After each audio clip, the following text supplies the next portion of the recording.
Shalom to my brothers and sisters who are in the body of the Messiah, for you are called the bride of the Lamb. And shalom, shalom to the scattered Hebrew Israelites who are scattered throughout the four corners of the earth, for you are called the bride of Yahuwah. And Yahuwah is the most high God of Abraham, Isaac, and Jacob. Shalom. Today I bring you a word for this holy feast week, this 8-day feast that we have been feasting upon. I know that you have been truly fed with the living word. For we have kicked this celebration off, this feast, with learning what is, I'm sorry, let me get my thought together. On the Passover day, which is Abib 14, we kick this holy celebration off with learning about the new covenant and what the new covenant includes from the old covenant. Okay. Then on Abib 15, we got more insight about Sheol, and we learned from the word of the Most High that Sheol is in the center of the earth. And this is where the Messiah went to for those 3 days and 3 nights to set the captives free. And then on Abib 16, we review that was the day when the Messiah risen in the dawn phase of Abib 16. And we learned that as his resurrection represent the first of the first, well, as his resurrection represent of him being the first of the resurrection, we also had a common representation in the earth of the sheep weight offering of the barley harvest, which is the first fruits, was also given on this day. Again, what's done, again, the carnal going hand with the spiritual. Please forgive me, my brothers and sisters. You know how I get a little tongue-tied because I get excited and I have so much to say, and I try to speak clearly so you can understand what I'm saying. I'm trying to make sure my thought is clear too. I am so excited to bring you this word tonight because as I was feasting upon the word, that living word, the Most High gave me a word to share unto you. And this is something that many are not talking about because you got to fellowship with the Father to truly understand what was and what is and what yet to come, to really understand these things. But these are some deep spiritual things, and this come by the Spirit only, my brothers and sisters. But let me first open up first with a song, okay? And it reminded me of Ezekiel chapter 46 because the day is coming, my brothers and sisters, that we shall worship our Father in heaven as he commanded us to. And we shall be of one mind, and our hearts shall align up to him. Okay? And also, the title of this word today is Abib 16, the last day of the Feast of Living Bread and freedom from slavery. Yes, that is one of the biggest keys that many is not talking about. For they are still focused on the covenant that came with the Israelites. But remember, I told you, my brothers and sisters, you got to go back to the beginning. But when you go back to the beginning, then you will understand why the Israelites fell too in keeping the covenant that our Father had made with them in Mount Sinai. So now let's begin with this song that I have in my heart. For it reminds me of Ezekiel chapter 46, because I can see that day. I can see that day when we come. So here it goes. This is the day. This is the day that Yah has made. That Yah has made. I will rejoice. I will rejoice and be glad he did. And be glad he did. This is the day that God has made. I will rejoice and be glad he did. This is the day. This is the day that Yah has made. I will enter his gates with thanksgiving in my heart. I will enter his courts with praise. For this is the day that Yah has made. I will rejoice, for he has made me glad. When I reflect on those words,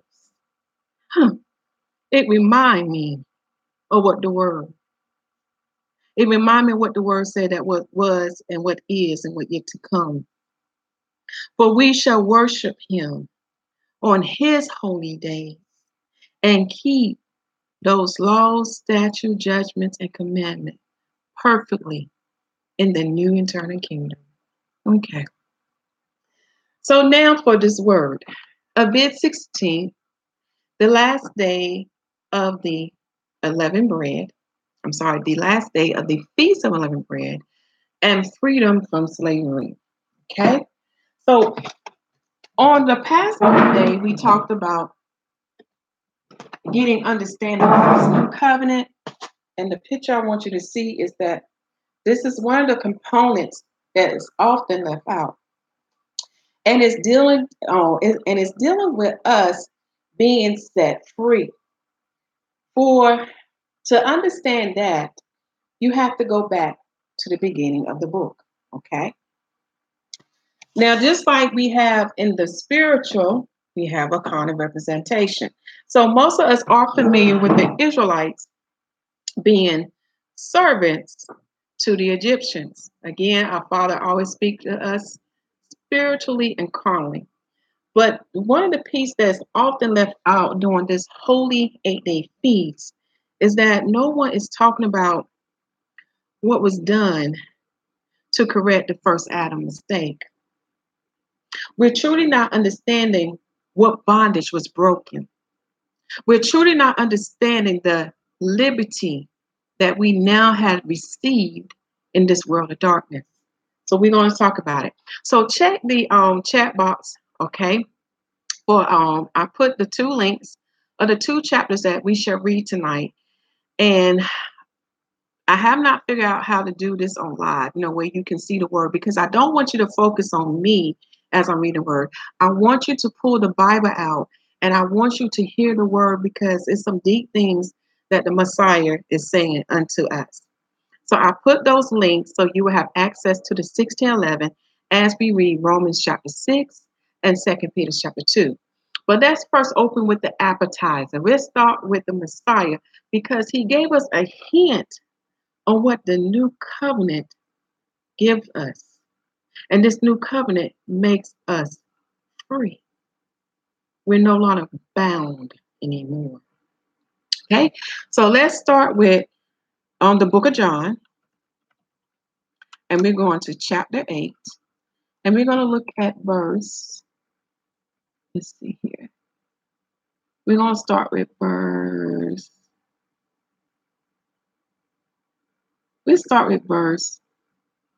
28. And we're going to end with verse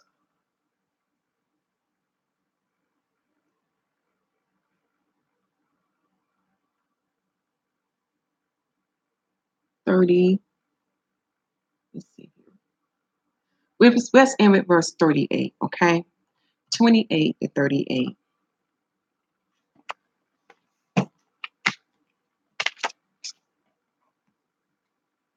Forgive my Bible, I got stuff sticking all out of it and everything.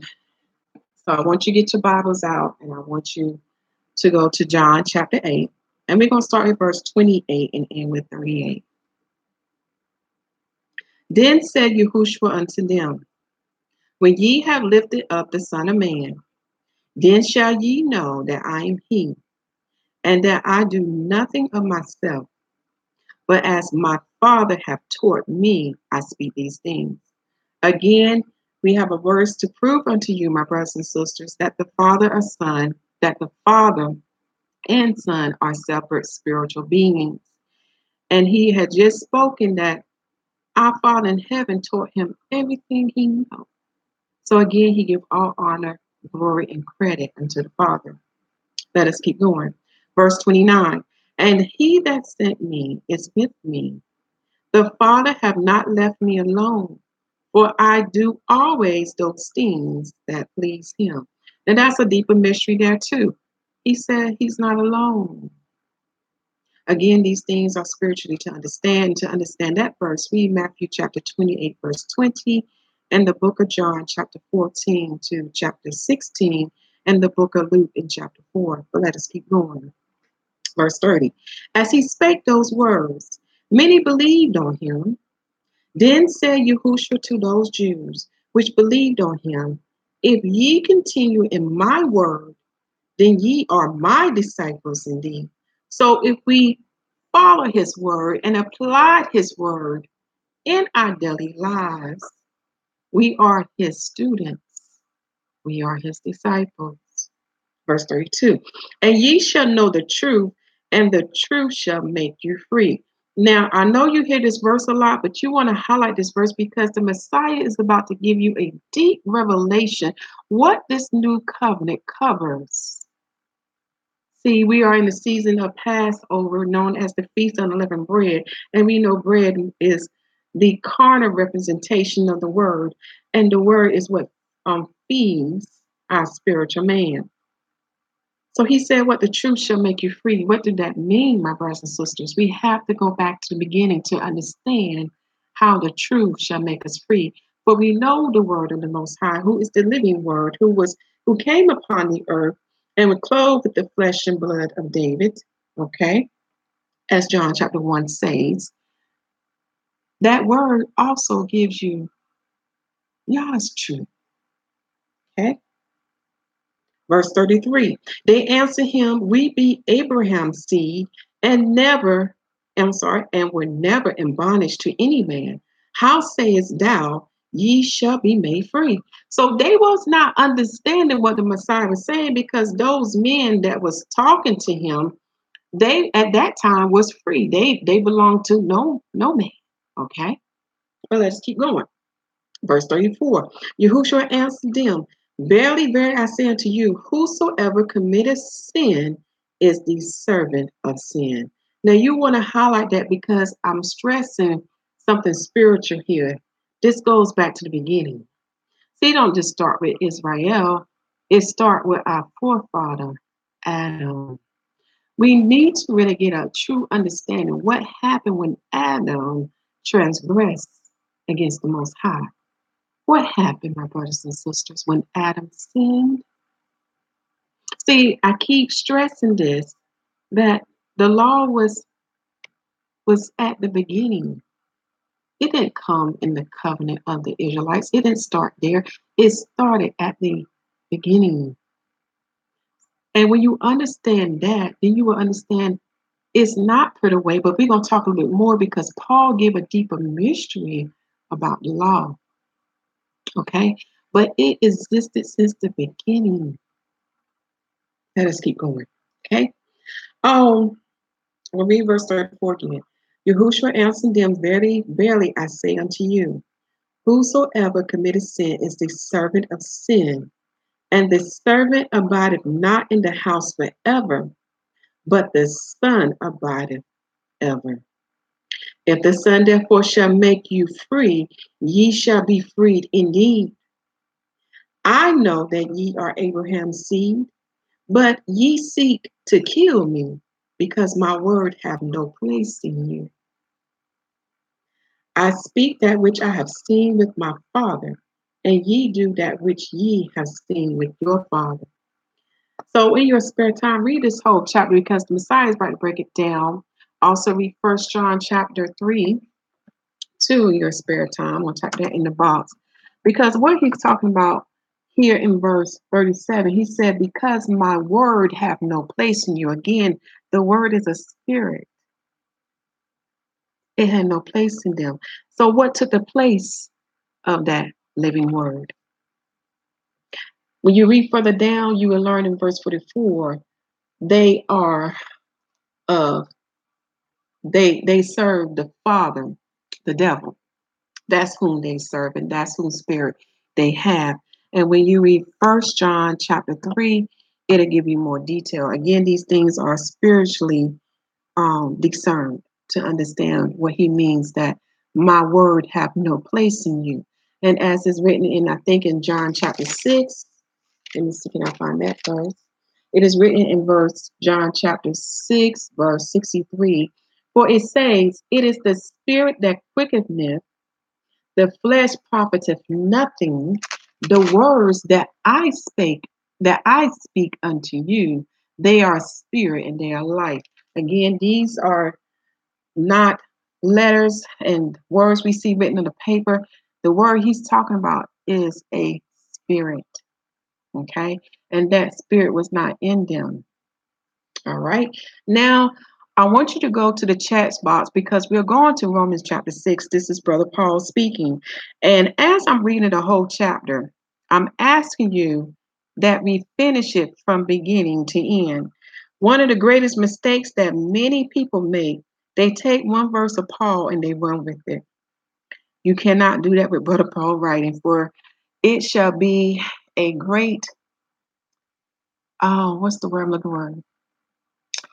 You will be condemned because you will not understand and you will cause a false interpretation to occur and be misleading many others. So I'm asking you that we read Romans chapter 6 in its entirety, because the things that Brother Paul speaks is spiritually discerned. Flesh cannot understand this. This come by the Spirit, and the Spirit has to give you understanding of what Paul is talking about. So now let us go to Romans chapter 6, because now we're about to get a more understanding about how this bondage is broken. Remember, we got to go back to the beginning to understand what the second Adam has done for us. But the first Adam caused us to go in bondage. Okay? So I'm going to read the chapter summary to you first. Romans chapter 6. We may not live in sin, for we are dead unto it. As appeareth by our baptism, let not sin reign any more, because we have yield ourselves to the service of righteousness. And for that death is the wages of sin. When you get a chance, for those who have not seen that video, please watch Abib 14, because I see a lot of things that we had talked about, and we're going to tie it in all together tonight, okay? So now let us look at verse 1. What shall we say then? Shall we continue in sin that grace may abound? Yah forbid. How shall we that are dead to sin live any longer therein? So if we are supposed to be dead to sin, Paul is asking here, how should we live any longer therein? Let us keep going. Verse 3. Know ye not that so many of us as were baptized into Yahushua the Messiah were baptized into his death? Read that again. Know ye not that so many of us as were baptized into Yahushua the Messiah was baptized into his death? So he asked you a question. Do you not realize when you received the baptism, you was baptized in his death? Let us keep going. Verse 4.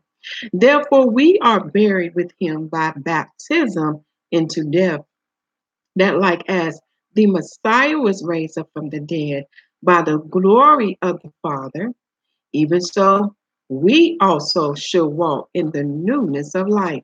Now you want to underline newness of life. Let me get my pen because I don't even have it underlined here. Because now we're getting a deeper understanding why the new covenant command us to do water baptism. You about to get the breakdown of this, my brothers and sisters. So let us keep going. Verse 5. For if we have been planted together in the likeness of his death, we shall also be in the likeness of his resurrection. Now you want to underline the likeness of his resurrection, because I'm going to elaborate more on that, because remember, the Messiah was the second Adam, and he set the example of the regeneration, and regeneration means born again, okay? And everything that he went through, we shall go through and be made in that same likeness, okay? Hint, hint. Again, it relates back to the beginning. Verse 6, knowing this, that our old man is crucified with him, that the body of sin might be destroyed, that henceforth we should not serve sin. Ooh. So when we take the water baptism and they dip us, well, submerge us in the water, it is a representation of us being crucified with him, of us being dead. Okay? And it says it again, I got to read this verse. Knowing this, that our old man is crucified. So the old man is crucified. It means he's put to death. Okay? That the body of sin might be destroyed. So this body that we in is a sinful body and it has to be destroyed. Okay? That henceforth we should not serve sin. So now the Messiah made a way that we don't serve sin anymore. In other words, we're no longer servants of sin. Getting deep. Now let's go to verse 7. For he that is dead is freed from sin. You might say, huh? What that means? Okay, now the way we look at it, when we take the water baptism, it represents of us crucifying the old man. That means the old man is put to death. I mean to death, okay? So the vessel that we are in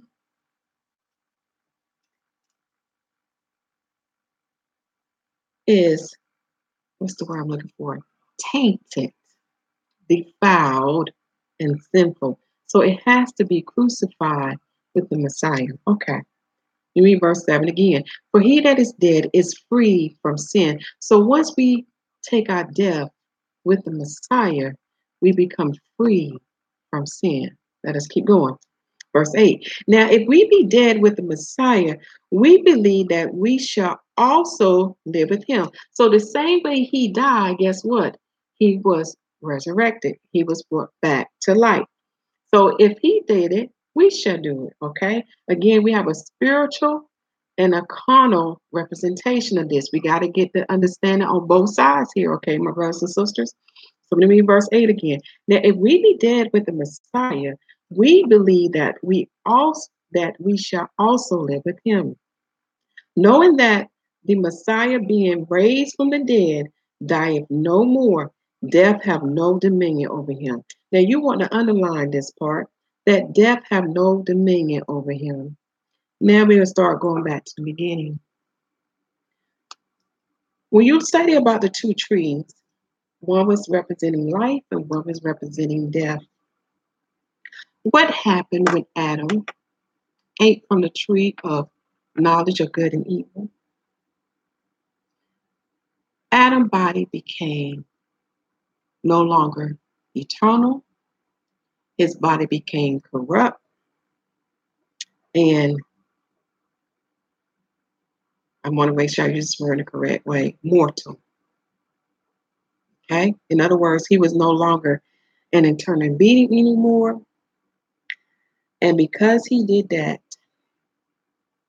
not only did he did it upon himself, but it was also passed on to his seed. Okay? It would be ongoing and never ending. So death came in. But what else happened? Dominion was given over to Satan and those wicked ones. And once dominion was given over to Satan, you know he's the prince of death and destruction. And that's what we learned when we learned about Sheol. Because he was the prince, he became our ruler in this world. And that's why this world is in darkness. Okay? Now, do you see why the sons and daughters of Adam and why the sons and daughters of Israel couldn't get it right. Because our earthly body, this body that was made in their image, became defiled and it was changed. And what's the word? And we was cut off from the Most High. And he tells us why. Genesis chapter 6, verse 3. That would cut us off, for we no longer have that spiritual connection with him. But when you learn from further study, this is why Adam was the Son of God. For he was body, soul, and spirit. And the spirit that he had in him before he transgressed came from the Father in heaven. This is why I keep telling y'all the law existed since the beginning. It is that law that guides man and tells man how to worship and serve the Father, how to be in his righteousness, how to be holy unto him, and how to be clean unto him. How's Eve? So let me look at verse 9 again. Knowing that the Messiah being raised from the dead died no more, death have no more dominion over him. So if death have no more dominion over him, what do you think would happen to us, my brothers and sisters? It would not have no dominion over us either. Again, when you have some time, look at those videos that we did on Abib 15 and Abib 16, and you will see what the book of Hosea and the book of Corinthians was talking about, how death have no more sting, no more powers, no more dominion over us. Okay? Verse 10, for in he died unto sin once, but in that he liveth unto Yah. Let me read this verse again. For in that he died unto sin once.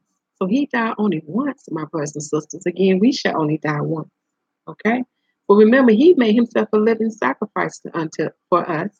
He was an innocent man. He fulfilled the law. That means he kept Torah perfectly. He did not break not one. But yet he was crucified on the cross. And when you learn why, it was that hidden one working behind the scenes. But little did that wicked one know he was being set up. Because this, I have to say this, it's kind of ironic. See, that hidden one, that wicked one known as Satan, our adversary, gave dominion by a tree, okay, but lost that dominion by a tree, that wood, that cross that was made of wood. Kind of ironic, right? How he gained it by a tree and how he lost it by a tree. That cross that was made of wood. Let us keep going. Verse 11.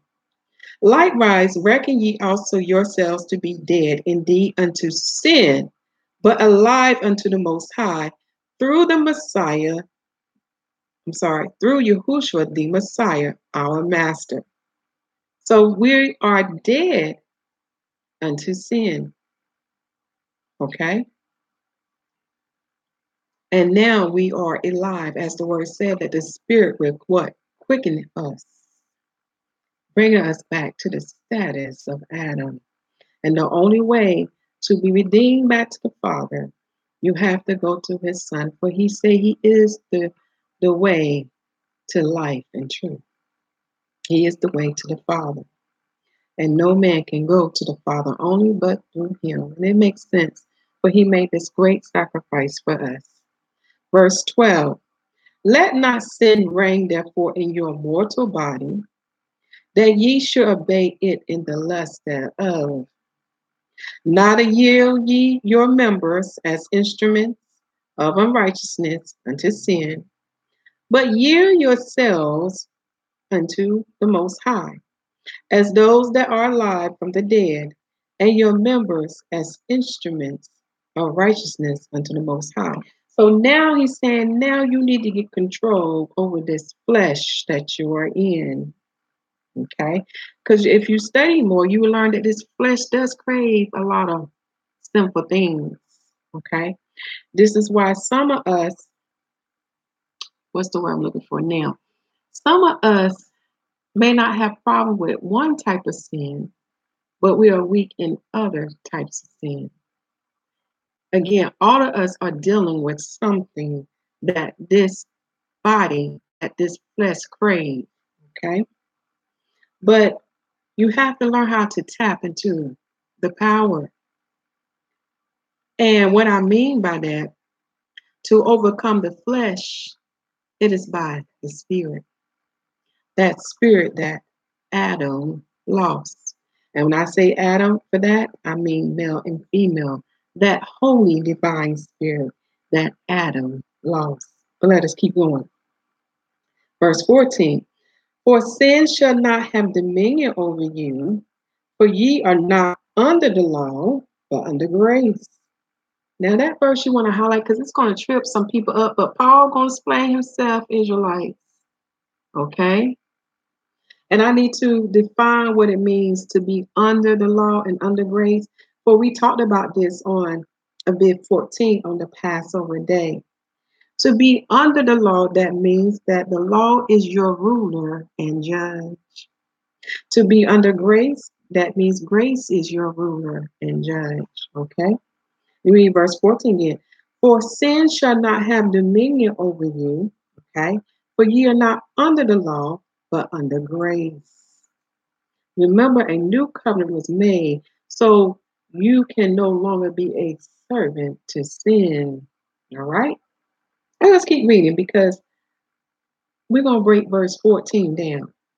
Verse 15. What then?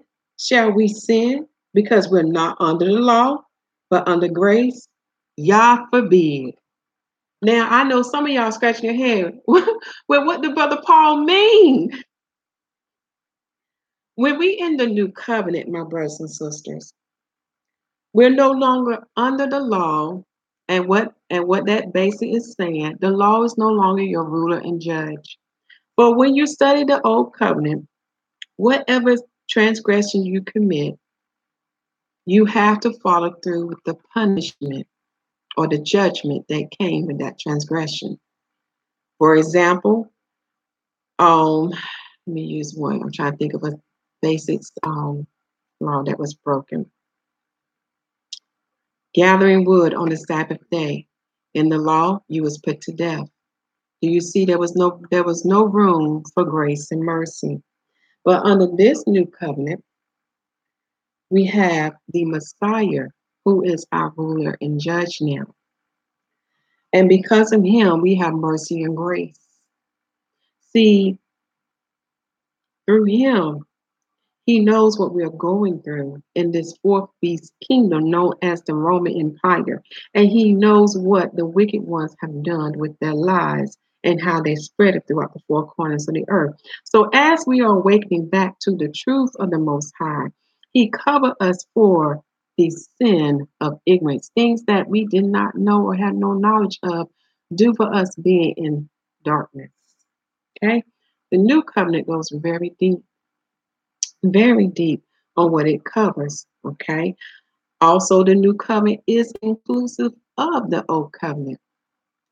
You have to go back and study what the Messiah said in the new covenant to understand what was changed, okay? And what was not changed. Again, the new covenant was made for you, O Adam, and children of Israel. It was made for you to get you to the new kingdom.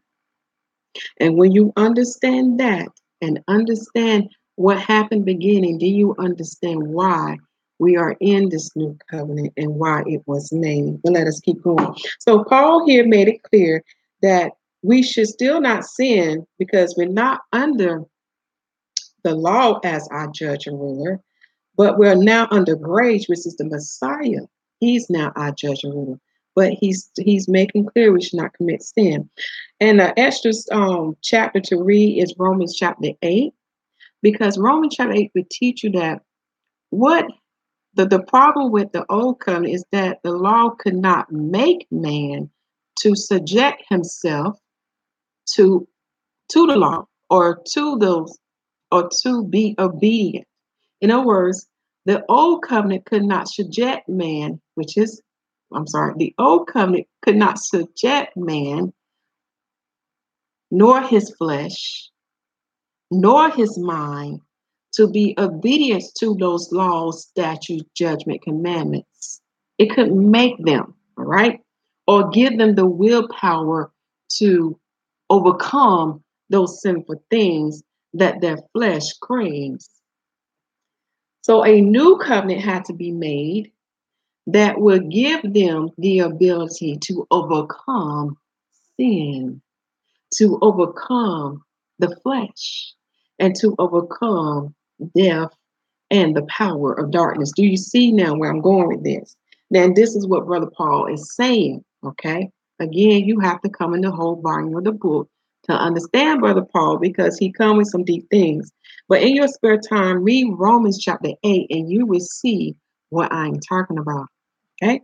Verse 16, know ye not that to whom ye yield yourselves service to obey, his service ye are to whom ye obey, whether of sin unto death or of obedience unto righteousness. So he asking you, do you not know this? That to whom ye yield yourself service to obey, his service ye are to whom ye obey, whether of sin unto death or of obedience unto righteousness. So he asking you this question, do you not know this?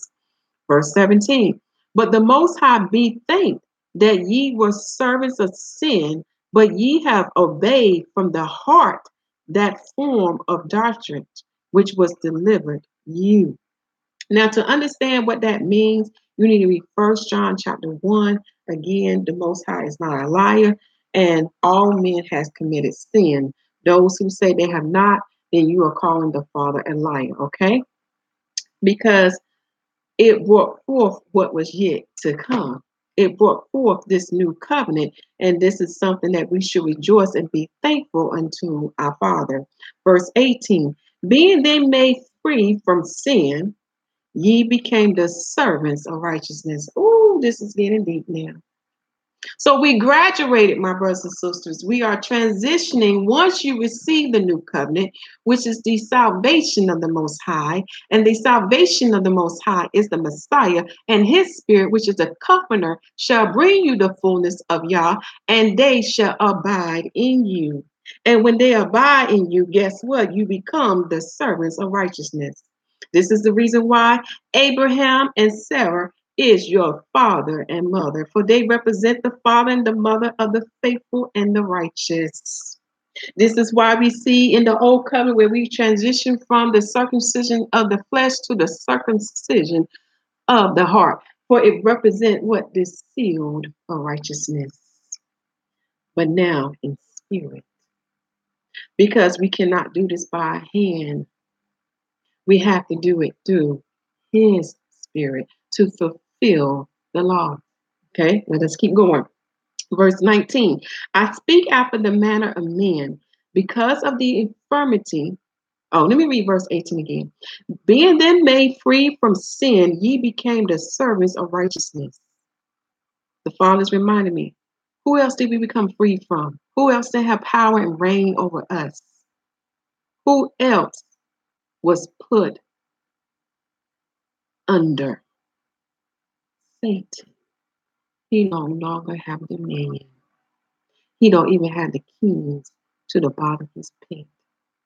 All these things was taken from him by our Messiah, Yahushua HaMashyach. Verse 19, I speak after the manner of men because of the infirmity of your flesh.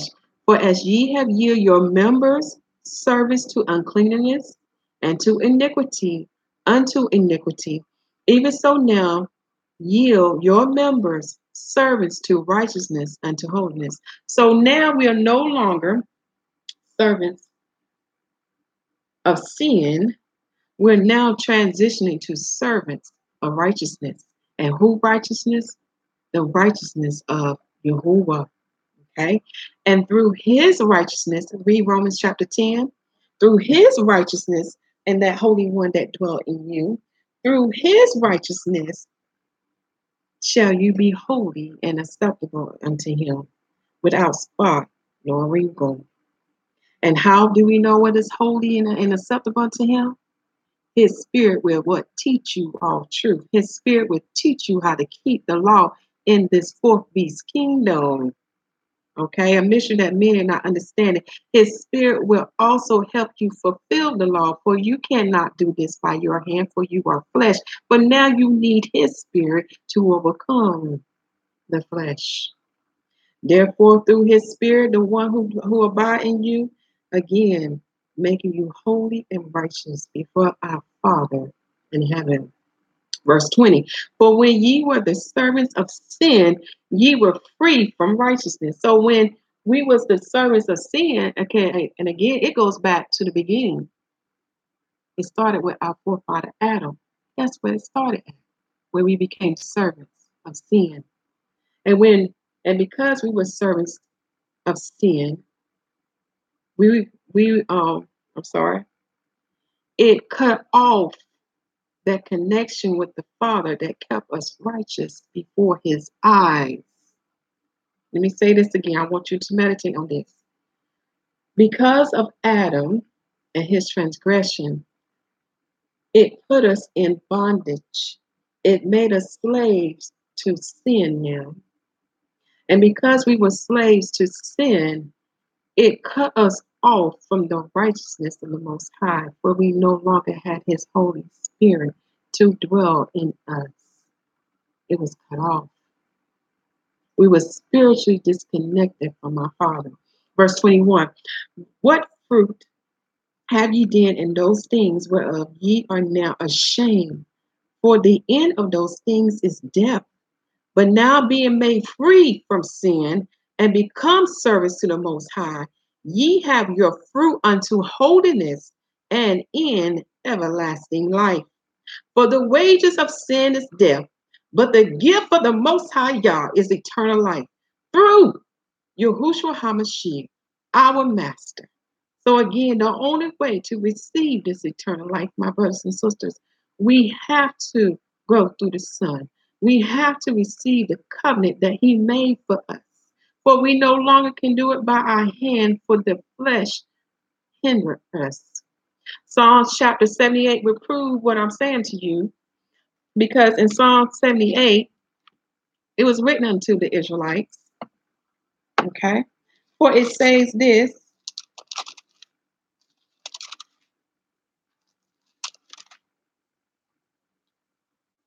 in verse, we'll start in 38. Psalms chapter 78, verse 38 through 39. But he being full of I'm sorry. Let me read up higher. Verse 35. And they remembered that the Most High was their rock and the high God, their Redeemer. Nevertheless, did they flatter him with their mouth, and they lied unto him with their tongues. For their heart was not right with him, neither were they steadfast in his covenant. But he, being full of compassion, forgave their iniquity and destroyed them not. Yea, many a time turned he his anger away and did not stir up all his wrath. For he remembered that they were but flesh, a wind that passeth away and cometh not again. Verse 39, you want to highlight, he remembered they were flesh. To understand what he was talking about, go back to Genesis chapter 6, verse 3. For they were spiritually cut off from him. Therefore, they could not understand. This is why they continued to lie. And this is why their heart was not aligned with our Father, the Israelites. And the same that happened to them was the same that happened to the sons and daughters of Adam, the flesh. For they was cut off from him. Therefore, their wages was death, and that was sin brought. But now through the new covenant, my brothers and sisters, we are set free. We are no longer slaves to sin, for now we become the servants of the Most High Yah. And it's because of what his son did for us. And only through him can you receive the gift of everlasting life. So now let us go to Second Peter's, Second Peter's? Yes, Second Peter's chapter 2. And shalom, shalom to those who are watching. Shalom. And let me put in Psalms chapter 78. I want you to read that in your spare time, and you will see what I'm talking about. And we put in Genesis. And forgive me if I misspell something. Chapter 6, verse 3. Okay. Now we will go to Second Peter's chapter 2. And for those who just coming on, in the chat box, I put the link to Second Peter's chapter 2. So you will have access to the King James 1611. And I do want to read this whole chapter in its fullness. Yeah, let's read this whole chapter in its fullness, because then you will understand what verse 19 is talking about. Because what we read in John chapter 8, the precept to that verse about us being free from sin, for we are no longer servants of sin. In John chapter 8, the precepts are Romans chapter 6 and 2 Peter's chapter 2. So I'm going to read the chapter summary to you. This is 2 Peter's chapter 2. He foretelleth them of false teachers, showing the impotency and punishment of them and their followers, from which the godly shall be delivered. As Lot was out of Sodom, and more fully described with the manners of those profane and blasphemous seducers, whereby they may be the better known and avoid. Verse 1. But there were false prophets also among the people, even as there shall be false teachers among you, who privy shall bring in damnable heresies, even denying the master that brought them, and bring upon themselves swift destructions. Verse 2. And many shall follow their pernicious ways, by reason of whom the way of truth shall be evil spoken of. And through covetousness shall they with faint words make merchandise of you, whose judgment now of a long time lingereth not, and their damnation summereth not. Verse 4. For if the Most High spare not the angels that sinned, but cast them down to hell, and delivered them into chains or darkness, to be reserved unto judgment, and spare not the old world, but saved Noah, the eighth person, a preacher of righteousness, bringing in the flood upon the world of the ungodly, and turning the cities of Sodom and Gomorrah into ashes, condemned them with an overthrow, making them an example unto those that after should live ungodly. Now, looking at these verses above, my brothers and sisters, remember I told you what's done in heaven is also done in earth, and this is the verse 1, the verse to prove unto you. Where was the first place where sin began, and with whom? The angels. It began in heaven, and it came upon the earth. And one of the things you're going to learn about Satan, and I learned it through this word, is in the book of the Apocrypha. See, Satan is very envious of Adam. Yes, he's envious of you because he cannot understand why our Father is so merciful and gracious unto us, O sons and daughters of Adam. He cannot understand why we are not receiving the same punishment as him. See, he know he don't have that long, but where he's going is eternal. But we have a chance to make it right with our Father and to be redeemed back to him. And the way was made for you, my brothers and sisters, Israelites and Gentiles. A way was made for you to come back to the Father. Do you see how blessed we are? Do you see how much the Father loves you, O sons and daughters of Adam and children of Israel? Do you see how much he loves you? He placed more love on you than the angels. Think about it. Think about it. And Satan is very envious of you. Well, let me rephrase that. He has more favor upon you, O sons and daughters of Adam and Israelites, than the angels that he made in heaven. Okay. So also we see here all those things that was done unto the wicked is because what? They was ungodly. Again, to my brothers and sisters, how do you know that you are ungodly? For those who say we don't keep the law, who do not understand what Paul was talking about. For Paul was talking about the law no longer being our judge, no longer being our ruler or judge. Okay. Verse 7. And deliver just Lot, vexed with the filthy conversation of the wicked. For that righteous man dwelling among them, and seeing and hearing, vex his righteous soul from day to day with their unlawful deeds.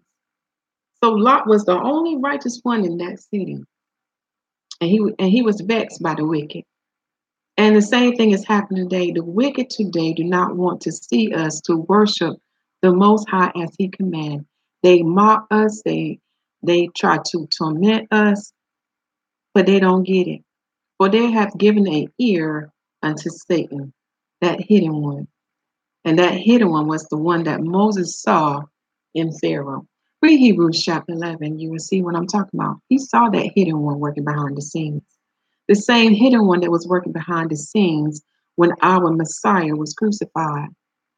For he was the one who convinced our people in their hearts to crucify him.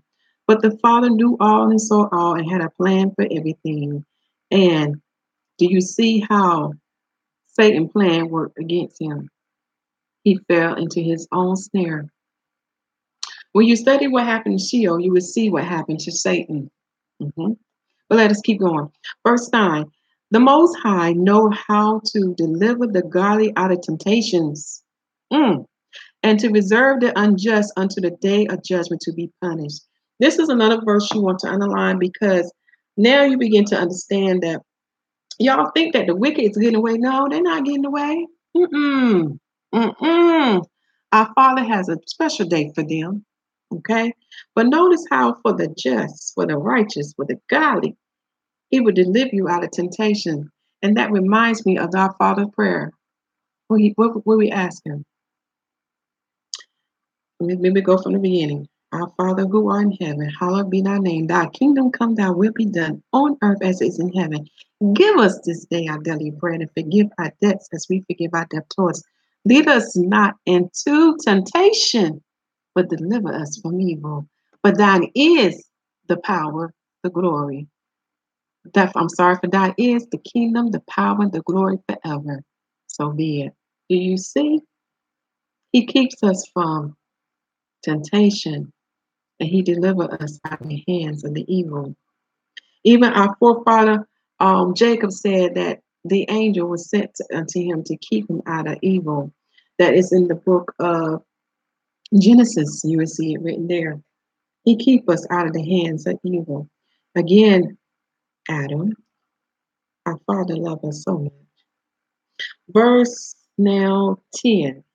But chiefly them that walk after the flesh in the lust of uncleanness and despise government, presumptuously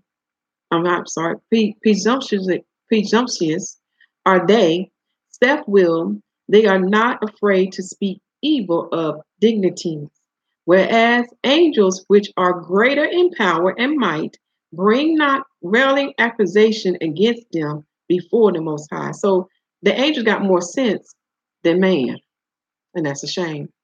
Now, another word for government in the King James 1611 is dominion. Again, notice here, you want to underline, it said what? That they walk after the flesh in lust of uncleanness. Again, to overcome sin, you have to receive the new covenant, which is the salvation of the Most High. And He that abide in you shall bring you the fullness of Yah, and through the fullness of Yah shall you overcome the sin that your flesh craves. Okay? Verse 12 now. But these as natural brute beasts made to be taken and destroyed speak evil of the things that they understood not, and shall utterly perish in their own corruption.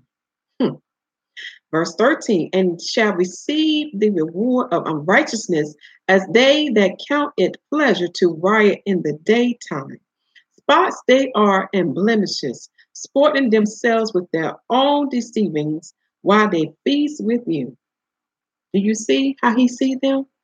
For those who choose not to follow the righteousness of the Most High, okay, who choose to be ungodly and unholy, this is how the Father sees them. They are blemished before him. They are defiled. They are profane, unholy, and unclean. Verse 14. Let me read up a little higher. Why they feast with you, having eyes full of adultery, and that cannot cease from sin, beguiling unstable souls, and heart they have exercised with covetous practice, cursed children, which have forsaken the right way and are gone astray, following the way of Balaam, the son of Bozor, who loved the wages of unrighteousness, but was rebuked for his iniquity. The dumb ass speaking with man's voice forbade the madness of the prophet. These are wells without water. Ooh, you want to underline that. He's talking something spiritual here. These are wells without water. The living water. I'm sorry, the living water. These are wells without water, clouds that are carried with a tempest, to whom the mist of darkness is reserved forever. So they're going to be reserved for darkness, to that eternal place of death. Okay? And they are compared to as being wells without water, for we understand in the new covenant that the Messiah is the fountain of the living waters, and only he can bring you the fullness of Yah. And those living waters shall give you eternal life. Only through the Messiah will you will never thirst and you will never go hungry. Will you understand about that fullness of Yah? For your cup for your cup shall be overflowing. Okay? So they are compared to it with as wells without water. That means they don't have the spirit of the Most High. They don't have the fullness of Yah in them. They have that spirit of the wicked one, the spirit of darkness. Okay? Verse 18, for when they speak great swelling words of vanity, they are lured through the lust of the flesh, through much wantonness. Those that were clean escape from them who live in error. So those who are practicing, we're not practicing, what's the best word? Those who are keeping the righteousness of the Most High, okay? You shall escape from them who are living in error. In other words, the light is going to be in you. John 9:5, that light is going to be in you while they have darkness in them. And you escape from their ways. In other words, you're not going to do as they do and walk as they walk, because you're going to see that darkness. You're going to see that wicked one dwelling in them. And you're going to see who their heart is ready for. Verse 19, while they promise them liberty, they themselves are the servants of corruption. For of whom a man is overcome, of the same is he brought in bondage. See, there it go again. See, those who choose not to do the righteousness of the Most High, you shall still remain in bondage. You shall still be a slave to sin, for you won't receive his liberty. You won't receive his righteousness because your heart is not aligned with him. Again, to overcome the flesh, you have to have the spirit, his spirit, to overcome that flesh. For your flesh has been tainted, it's defiled. Again, go back and say it at the beginning and learn what happened to our forefather Adam. Verse 20. For if after they have escaped the pollutions of the world through the knowledge of the Master and Savior, Yahushua HaMashyach, the Messiah, they are again entangled therein and overcome, the latter end is worse with them than the beginning. Let me read this again because you need to underline this. For if after they had escaped the pollutions of the world, See right here, the pollutions of the world. And how do we escape the pollutions of the world? We escape their filthy doctrines, their filthy ways, their filthy philosophies through the knowledge of our Master and our Savior, Yahushua HaMashyach, the Messiah. And through him shall the truth make you free. You shall know the whole truth and nothing but the truth. And it shall set you free where you will no longer follow the heathen ways, nor their pagan customs, nor their Roman calendar, for it does not follow our Father. For as written in Genesis chapter 1, verse 14, he made the lights in the firmament of the heaven, and they shall be for signs, for seasons, and for days, for years. And you will see the heathens doing the opposite of what our Father commanded us to do and how we should live in this world. And through the Messiah, you shall be set free from that darkness. You will no longer be servants of sin. You now become the servants of the Most High Yah. You now become the sons and daughters of God. Back to the status of Adam. Verse 21. For it had been better for them not to have known the way of righteousness, then after they have known it, to turn from the holy commandment delivered unto them. I need to go back and reread. I forgot. I had cut off there. It says here in verse 20, they are again entangled therein and overcome. The latter end is worse with them than the beginning. And we're going to find out how it is worse for them in the latter end than the beginning. Verse 21, for it had been better for them not to have known the way of righteousness. Underline the way of righteousness. How do you know what is the way of righteousness? How do you know how to serve the Most High? How do you know what is clean, holy, and acceptable unto him? Christians, how do you know? Again, the law is not put away with. It's just that the law is no longer your ruler and judge. The Messiah is. For it had been better for them not to have known the way of righteousness, than after they have known it, to turn from the holy commandment delivered unto them. So by you knowing this now, it would have been better for you not to have known it and to turn away from the holy commandment, because now he's about to give you an analogy what that means. Verse 22. But it is happened unto them according to the true proverb. The dog is turned to his own vomit again, and the soul that was washed to her wallowing in the mire. And that means a pig that was cleansed by water, she returns back to the mud. It's like going back, and I like the first proverb, to your own vomit. See, I can't go back. See, what I know now with this truth, I can't go back in the world because of what I know.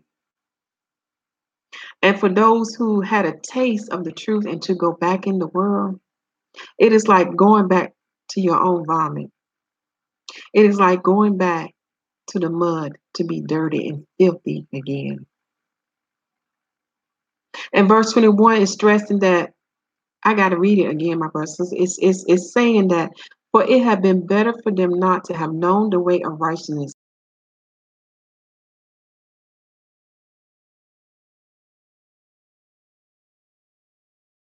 In the latter end. See, we've been studying about Sheol, and we learned that those souls who was not righteous, they was in torment and pain and suffering. And those who was in righteousness, they was in Abraham's bosom.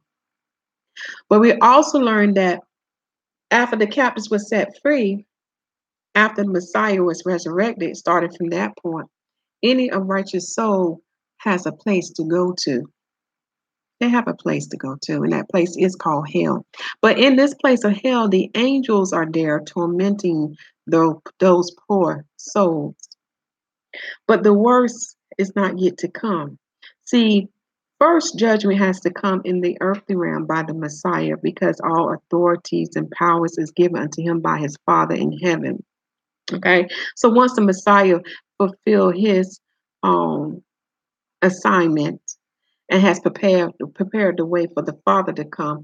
Then our Heavenly Father will come with the New Jerusalem and to dwell among men, but he will give the final judgment, the spiritual judgment, and this judgment is eternal. And this eternal judgment that is coming will be worse for those souls who are in hell now, suffering by the hands of the angel. Their punishment is going to be worse than that. Again, check out those videos and you'll see what those sacred texts are talking about. It's going to be terrible. If they think they're in pain and suffering now, it's going to get worse. And that eternal judgment that is coming by our Father in heaven is known as the eternal lake of fire. Read Revelations chapter 20. That's just a taste of it. And Isaiah chapter, and forgive me if I misspell anything, in Isaiah chapter 66. But you will find the word pit, hell, pit, hell engraved in the Bible from the Old Testament to the New Testament. It's in there. And the Hebrew word is Sheol. But there was a change after the Messiah went down there. Okay, and I want to spoil it for you. You can either read the sacred text or you can watch the videos. But seek my Father to understand what happened in Sheol. All right, to sum this lesson up, my brothers and sisters, we should be celebrating on this last day of the Feast of Unleavened Bread. We should be celebrating now. For now, we are no longer servants to sin. We now become servants to the Most High Yah. But the only way to break this bondage now, okay, you have to receive the new covenant. You have to allow the salvation of Yah to come into your hearts.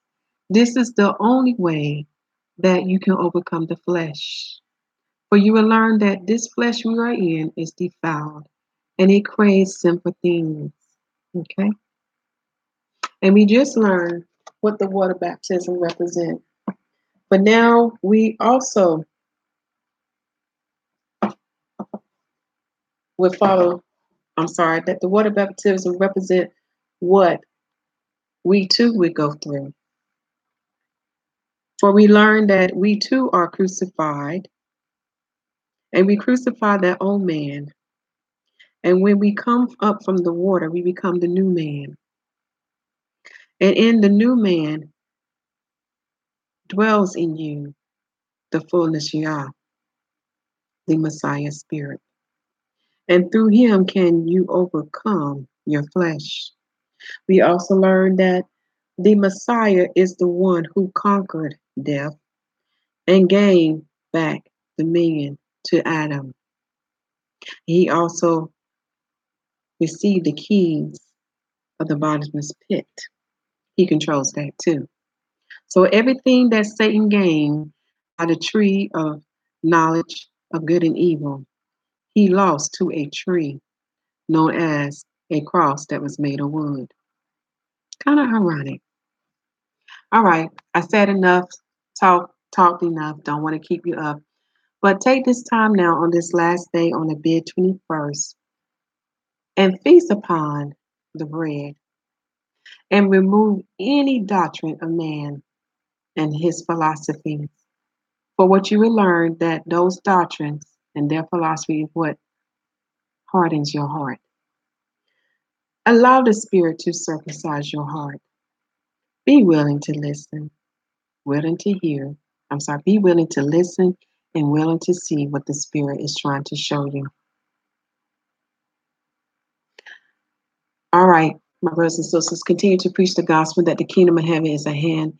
Make sure the people receive salvation. It's written in Romans chapter 10. And read Romans chapter 10 to understand what is the righteousness of the Most High. For it's no longer done by your hand.